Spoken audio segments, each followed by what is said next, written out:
की एसडीएम साहब के नेतृत्व में इतना भ्रष्टाचार जितना खुर्जा तहसील के अंदर है कहीं पर नहीं है इतना भ्रष्टाचार। खुर्जा के अंदर जब से जेवर एयरपोर्ट बनने की बात हुई है और बना है, वहां बाहर के कॉलोनाइजर आकर जमीन खरीदते हैं, एक दिन में आबादी दर्ज करा लेते हैं और वहां गजगति में प्लॉट काट रहे हैं। मैं एसडीएम साहब से पूछना चाहता हूं, अगर इसमें आपका हाथ नहीं है तो क्या है?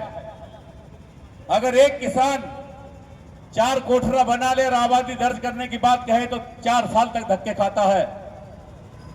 वहां इसकी राजनीतिक जांच करेगी, कितने प्लाटों पर, कितने भूमियों पर बाहर के लोगों ने आगे कॉलोनियां काटी हैं, और मिलकर डीएम और एसएसपी साहब से इसके लिए कहा जाएगा।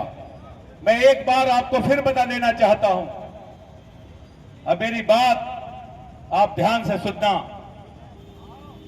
ये भारतीय किसान यूनियन राजनीतिक 1986 से सक्रिय है और मैं कहना चाहता हूं प्रदेश की सरकार को मैं धन्यवाद देना चाहता हूं, हाथ उठाकर प्रदेश की सरकार को।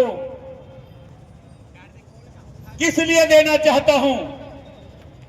मैं इसलिए धन्यवाद देना नहीं चाहता कि तुमने किसानों का बिल माफ कर दिया, कुछ चंद पैसों की छूट किसानों को मिलने लगी। मैं इसलिए तुम्हारा धन्यवाद देना नहीं चाहता। मैं उत्तर प्रदेश की सरकार का धन्यवाद इसलिए देना चाहता हूं कि उत्तर प्रदेश की सरकार ने मेरे परम पूजनीय महात्मा महेंद्र सिंह टिकैत, किसानों के देवता, किसानों के भगवान चौधरी महेंद्र सिंह टिकैत का एक सपना था कि उत्तर प्रदेश के किसान को हरियाणा की तर्ज पर बिजली मुफ्त मिले। ये मेरे भगवान का, मेरे मसीहा का सपना था और इस सपने को उत्तर प्रदेश की सरकार के साथ मिलकर ठाकुर राजेश सिंह चौहान जो हमारे राष्ट्रीय अध्यक्ष हैं और चौधरी हरनाम सिंह वर्मा प्रदेश अध्यक्ष ने मिलकर साकार करने का काम किया। मैं ठाकुर साहब और हरनाम सिंह का भी धन्यवाद देता हूं और उत्तर प्रदेश की सरकार का धन्यवाद देता हूं कि तूने हमारे मसीहा के सपने को पूरा करने का काम किया है, इसलिए धन्यवाद देते हैं।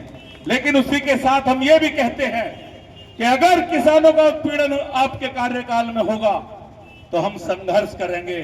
राजनीतिक के लोग भारतीय किसान यूनियन के मसीहा चौधरी महेंद्र सिंह टिकैत के दिखाए हुए रास्ते पर चलने का काम कर रहे हैं।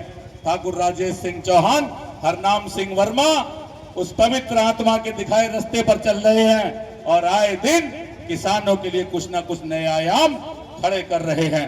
आपने मेरी बात को ध्यान से सुना, मैं आपको धन्यवाद देना चाहता हूं और मैं इसी कड़ी में